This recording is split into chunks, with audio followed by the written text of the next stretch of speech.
Mercury.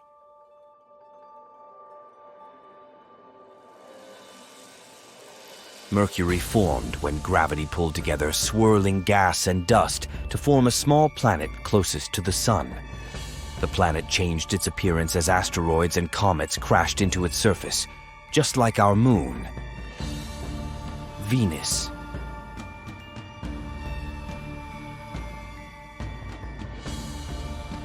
The planet could have had a perfectly habitable environment for 2 to 3 billion years after the planet formed, suggesting that life had plenty of time to originate there. However, the resurfacing event triggered a series of incidents that caused a release, or outgassing, of carbon dioxide stored in the rocks of the planet. As a result, Venus's atmosphere became too dense and hot for life to survive. Earth. The planet was initially very hot, and the heavy iron sank to the center, while the lighter silicates rose to the surface. The entire process of planet formation took about 20 million years to complete. Mars.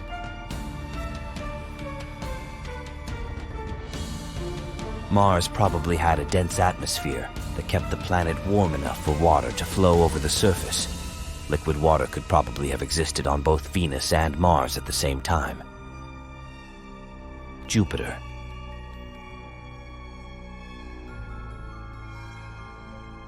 Looked about the same, only farther from the Sun.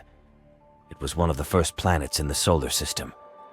Jupiter took on most of the mass left after the Sun was formed. Jupiter's composition is similar to that of the Sun. Saturn. Most likely did not originally have rings. Like Jupiter, Saturn is composed mostly of hydrogen and helium, the same two basic components that make up the Sun. The only planet in our solar system with an average density less than water. Uranus.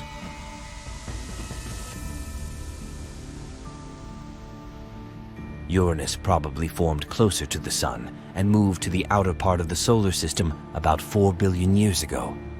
Most, 80% or more, of the planet's mass is made up of a hot, dense liquid of icy materials, water, methane, and ammonia. The planet has always looked like this. Neptune. Probably formed closer to the Sun. There may be an ocean of very hot water beneath Neptune's cold clouds. It doesn't boil away because the incredibly high pressure keeps it inside. Neptune is the windiest world in our solar system. Despite its great distance and low energy input from the Sun, winds on Neptune can be 3 times stronger than on Jupiter and 9 times stronger than on Earth. The appearance of the planet is affected by the appearance and disappearance of hurricanes. Sun. According to scientific research, the Sun was about 30% dimmer when the Earth formed 4.5 billion years ago. Over time, it has shone more and more brilliantly due to the nuclear fusion process that takes place roughly 5 billion years from now. The original faint Sun should have led to disaster here on Earth, but a thicker atmosphere on the early Earth might have been able to trap more heat, keeping the planet warm enough to support liquid water.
We're traveling through space at the speed of light. The route from Earth to the Sun at that speed will take only 8 minutes, but it would take us about 35 years to reach our destination, which is, by the way, still very fast. By comparison, a conventional rocket would take about 600,000 years to make the journey. And here we are. It's a star system suspiciously very similar to our own. And our scientists suspect that life could exist here, just like on Earth. A red dwarf, 30% the size and weight of the Sun, lies at the heart of this star system. But these are the planets orbiting the star that interest us most. The first of these is L9859b. Its size is somewhere between Earth and Mars, but it's very light. It's only half the mass of Venus. But life is impossible on this rocky planet. It's too close to the star, and it's so hot, you'd burn a cake if you tried baking it on its surface. It's about 100 degrees higher than the maximum of your oven. The planet makes a complete circle around its host star in just 2 days, compared to 365 for Earth. And it gets 22 times more energy than we get from the Sun. So it's not only hot there, but there's a lot of dangerous radiation. The next planet is 2.8 million miles from its host star. That's 13 times closer than the distance from Mercury to the Sun. And it makes a complete revolution around the star in 3.7 days. But what's interesting is that the planet is 30% bigger than the Earth and twice as heavy. So it belongs to the class of super-Earth planets. Such planets can be rich in water ice, methane, and hydrogen. These are some of the elements that are necessary for life's existence. Many scientists believe that it's on such planets that extraterrestrial civilizations can live. But because of the great weight of the planet, it has a strong gravitational force.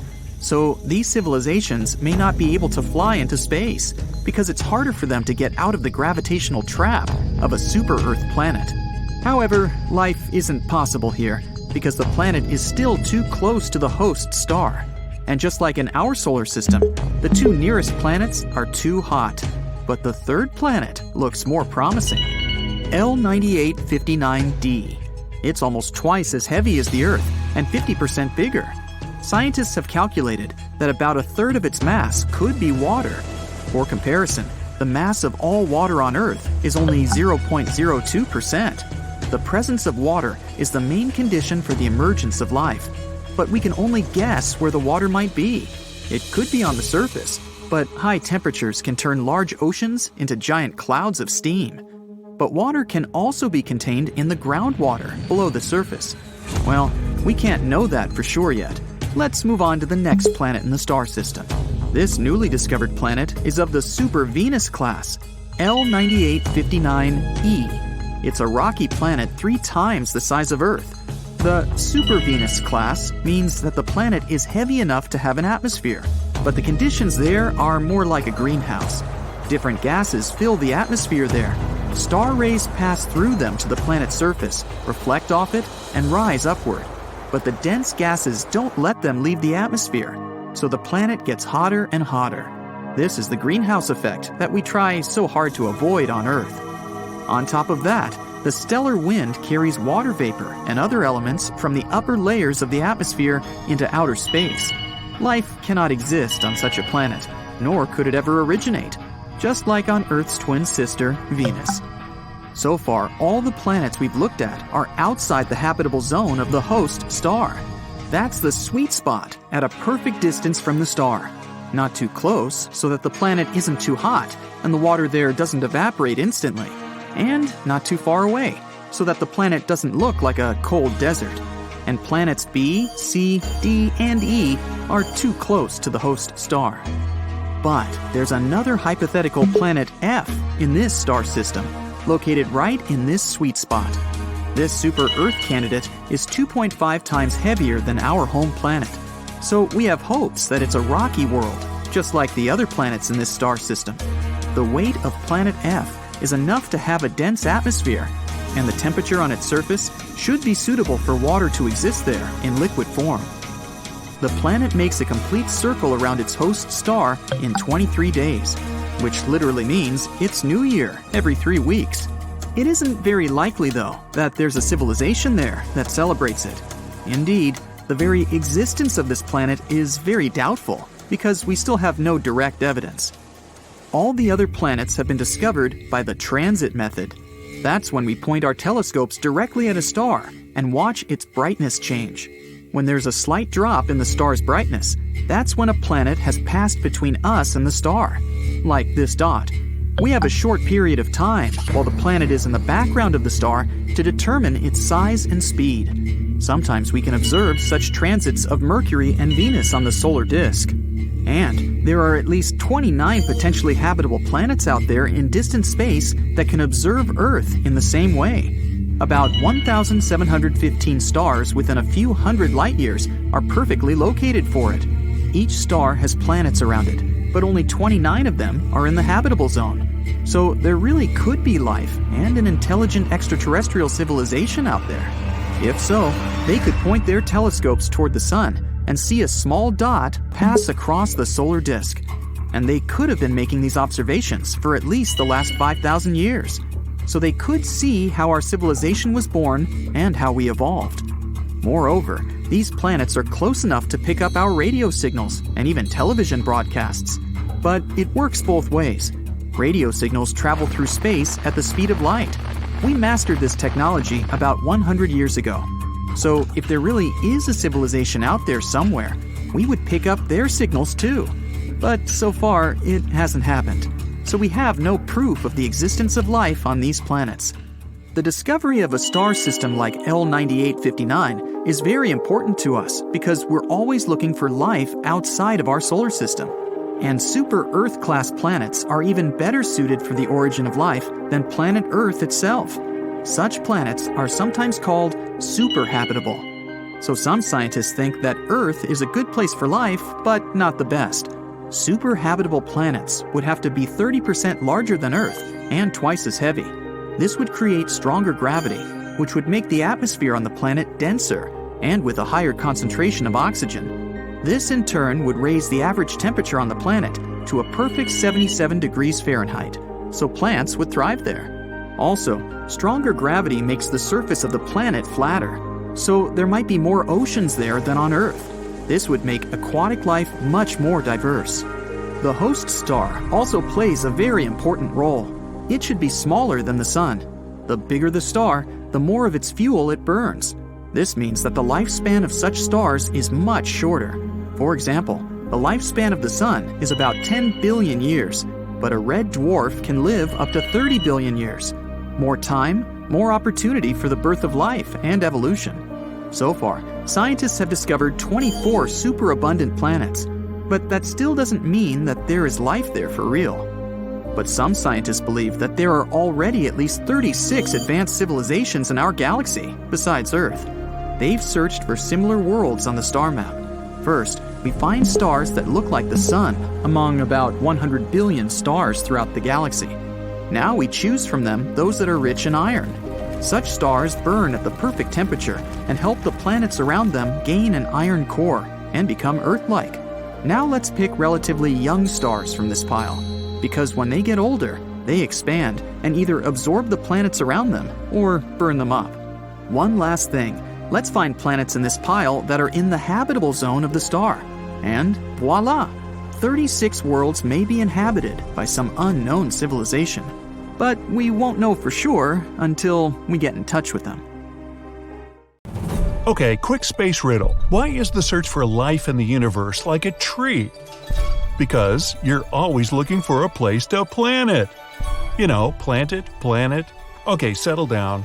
Anyway, water is the basis of life in any part of the universe, so potentially inhabited planets must have liquid water on them to support life. An incredible number of circumstances must come together for this. The planet must be in the habitable zone of the star. Then the temperature and atmospheric pressure on the planet's surface will be suitable for simple life forms to begin to evolve. A little closer to the star and the water will evaporate, leaving no chance for oceans and seas to form. This is what happened on Venus. It has a size and mass similar to the Earth, but it's too close to the Sun and no life can exist on its surface. Too far from the star, and the planet becomes too cold. Water can only exist in the form of ice on the surface, and there just might be liquid water deep below. Neptune is one example of this. In addition, the planet must be solid and have an atmosphere that protects it from solar radiation and allows living organisms to breathe. In our galaxy alone, there are countless stars. Really, you can't count on them. Near each one of them may be a planet. They're called exoplanets, and some of them may be in the habitable zone and have everything for life to form on them. From a list of 4,500 known exoplanets, scientists have identified 24 that can be superhabitable. This is the type of planet that is suitable for the existence and evolution of life even more than the Earth. Such planets must be twice as massive as the Earth and 1.3 times larger. A bigger size means stronger gravity and a denser and warmer atmosphere. This will ensure a greater diversity of all living organisms on the planet.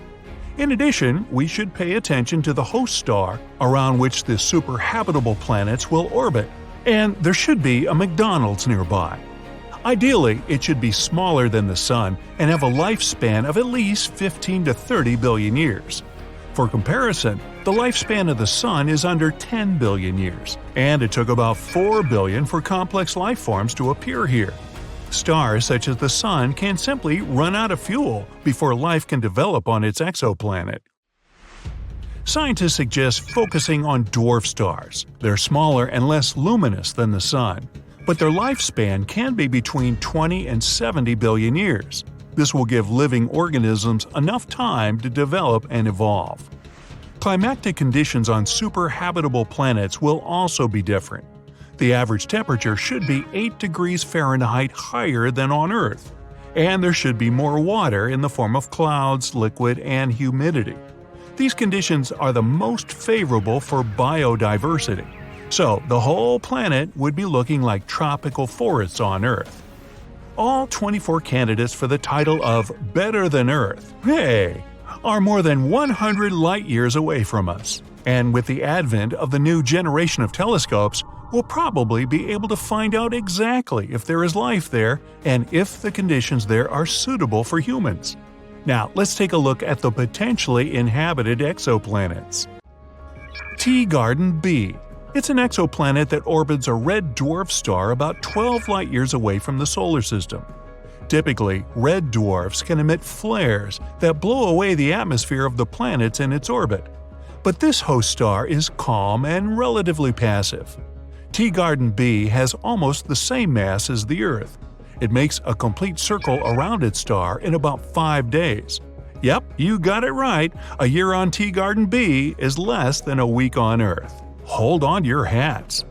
The furthest potential inhabited planet is Kepler 1638b. It's in the constellation Cygnus, about 3,000 light-years away from us.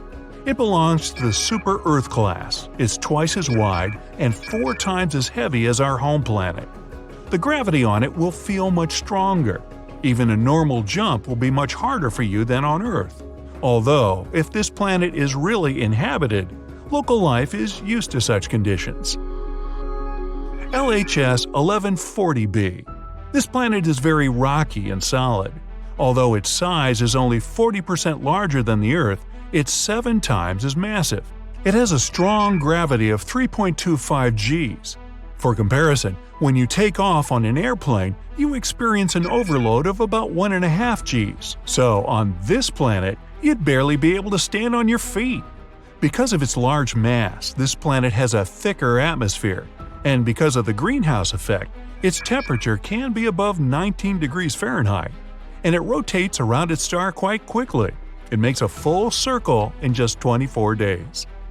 And now, let's look at the constellation Aquarius. Here's an ultra-cold dwarf, TRAPPIST-1. A small planet orbits in its habitable zone. It's 3 times lighter than the Earth. Its temperature is similar to ours, but the gravity is half as weak. But we would still feel comfortable there. Remember the people that went to the moon? There, the gravity is only 16% of the Earth's. That's what makes the astronauts move so funny. Kepler 452b is in a system that resembles the older sister of ours. The host star is only 11% older than our Sun and is almost 2 billion years older. The exoplanet itself is 6.5 billion years old, compared to 4.5 billion of Earth's. But these sisters are very far from each other. If you travel at the speed of the New Horizons spacecraft, it will take about 26 million years to get there. So bring a big lunch. This is the closest exoplanet to us, Proxima Centauri b. It orbits the red dwarf Proxima Centauri, which is the closest star to the Sun. This planet is just 4.2 light-years away from us. Its size and mass are very similar to those of the Earth. It probably has an icy structure, like Neptune. Although Proxima Centauri is the closest star after the Sun, we can't see it with the naked eye because it's too dim. So, all these planets, including the 24 that scientists have recently found, are in the habitable zone of their host stars. And, in theory, we can colonize them and make them suitable for human life in the future. But here we'll have to solve one big problem. Even the nearest exoplanet is too far away for us today. Our modern rockets can fly at 5 times the speed of sound, and even at such speeds, it will take us more than 100,000 years to get to Proxima Centauri on one of them. Well, we need to come up with something a bit faster to travel to a new home on one of these exoplanets. And perhaps scientists already have the answer. Warp drive. Ooh. This is a piece of technology that will allow us to manipulate space and time. It creates a kind of a bubble in which the normal laws of motion don't work. So the spacecraft will be able to significantly exceed the speed of light. And this isn't science fiction.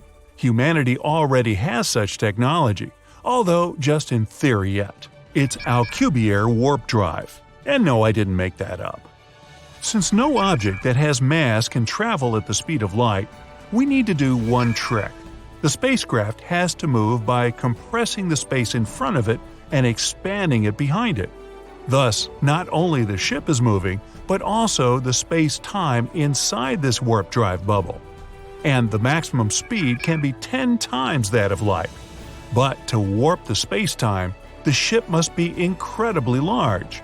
And to power it, we'll need the amount of energy close to what the whole planet of Jupiter generates. Still, recent calculations of NASA's Jet Propulsion Lab show that the ring around the ship, which should create the so-called warp field, shouldn't be perfectly round, as it was thought before. It can be more donut-shaped. Ah, donuts. This will greatly simplify the design and construction and will make it possible to test this technology on a spacecraft the size of a Voyager 1 probe. Even though it still seems impossible, scientists are already saying that there is hope. And while we don't know what technology will be used, in 2069, NASA plans to launch its first interstellar mission to explore potentially habitable planets outside of our solar system. Various rumors say that the speed of light can be achieved with laser technology. If the probe is very small, it can be launched to the Alpha Centauri star at almost the speed of light. There are also 2 other alternatives to power spaceships. These are nuclear energy and energy from matter and antimatter collisions. Ooh! These technologies are still a mystery to humanity, though. Well, for the time being, stay tuned. Hold on to your hats, folks, because we're about to embark on an incredible journey. With the help of super smart scientists and their studies, we've asked AI to take us back a mind-blowing 2 billion years in time and show us what our awesome Earth looked like. So buckle up and let's find out. Once upon a time, way back when Earth was just a baby, around 4.5 billion years ago, hopping into a time machine and paying a visit would have been a big mistake. The whole place was a hot mess. First of all, the ground was still all gooey and molten, so landing your time machine would have been a major risk. Now, as soon as you tried to get out, you would see a completely different Earth compared to what we know today. The landscape is a patchwork of rugged mountains, sparkling seas, and vast stretches of land. Picture massive volcanoes erupting in fiery bursts, shooting gases and ash into the air. It's like a crazy fireworks show. And even if you had a fancy new machine that could hover and had special shields to handle the heat, you'd still have a hard time breathing. You see, the early Earth's atmosphere is a bit moody. Thick clouds hang in the sky, casting mysterious shadows on the land below. The air is as thin as a whisper and filled with all sorts of interesting gases like hydrogen and helium. Carbon dioxide swirls around, giving everything a vibrant green hue. Water vapor drifts through the air, creating a sense of humidity and a refreshing mist. Oh, and there might be a hint of ammonia and methane just to keep things interesting. Lots of cool gases, huh? But wait, there's something missing. Oxygen. So if you take a deep breath, you won't feel that familiar rush of air filling your lungs. On land, there are no lush forests or towering trees just yet. Instead, you find rugged, rocky terrains. Some of these ancient rocks bear the marks of intense forces, collisions and earthquakes that have shaped the land over millions of years. But amidst all this ancient beauty, something amazing is about to happen. Life, in its early stages, is evolving and preparing for its grand entrance. Simple organisms, like algae and bacteria, rule the scene. They thrive in the oceans, using the abundant carbon dioxide to grow and multiply. The waters are teeming with activity, with colorful, microscopic life forms buzzing around like a busy city. These tiny organisms are working hard, releasing oxygen as they go about their business. They're like little factories, slowly changing the composition of the atmosphere. So this is what the early Earth looked like, more or less. But why was it so nasty? And how could it have changed so much since then? You see, Earth's heat came from all sorts of crazy things happening during its formation. First off, there was some serious heat already packed into the objects that came together to make our planet. Then, as Earth grew bigger and stronger, its gravitational force got a major power boost. It pulled in more stuff, but it also gave Earth a massive bear hug, squeezing everything tightly. And you know what happens when things get squeezed? They heat up like a pressure cooker. This crazy heating had a huge impact on Earth's structure. Picture Earth as a mixed-up bag of rocks, metals, and minerals. But as things heated up, the rocks and metals got so toasty that they melted. And guess what? The denser metals sank to the center and became Earth's core, while the lighter rocky stuff floated up to become the crust and mantle. It was like Earth decided to unmix itself, creating separate layers. Scientists call this wild separation differentiation. But the heating didn't stop there. With all this mixing and moving around, Earth got even hotter. It was like turning up the heat in a giant planetary oven. All this crazy heat had some serious consequences. Earth's high temperature made everything super speedy. Tectonic plates were dancing like there was no tomorrow, making the surface super active and full of geological shenanigans. Oh, and that's not all. Earth also got showered by some serious cosmic visitors. Imagine this. While Earth was busy gathering up all sorts of space debris during its formation, the rest of the solar system was causing some major chaos. Saturn and Jupiter decided to shake things up by changing their orbits, sending a whole bunch of massive objects hurtling towards poor Earth. These collisions were no joke. They packed a punch that melted minerals in Earth's crust and even vaporized them. These booms were so intense that they even blew gases right out of Earth's atmosphere. Talk about a wild fireworks show. Believe it or not, we can still spot ancient battle scars from these collisions. It takes some careful detective work, but we can catch a glimpse of their aftermath. For example, there's this place called the Maniitsoq Crater in Greenland. Even though there's no actual crater to see, we can examine rocks that were chilling 12.5 to 15.5 miles below Earth's surface back in the day. And guess what? They bear the marks of intense and sudden shock. Now that's some tough neighborhood. The wildest collision of them all was with a planet called Theia. Theia, about the size of Mars, crashed into Earth with a mighty bam! It was a colossal event that changed everything. Theia's metal core fused with Earth's core, while the outer layers of both planets got shattered and tossed into space. The result? A beautiful ring of debris encircling Earth. Now here's the coolest part. That debris didn't just float around forever. It started to come together, like puzzle pieces finding their match. And voila, we got our very own moon. Can you believe it?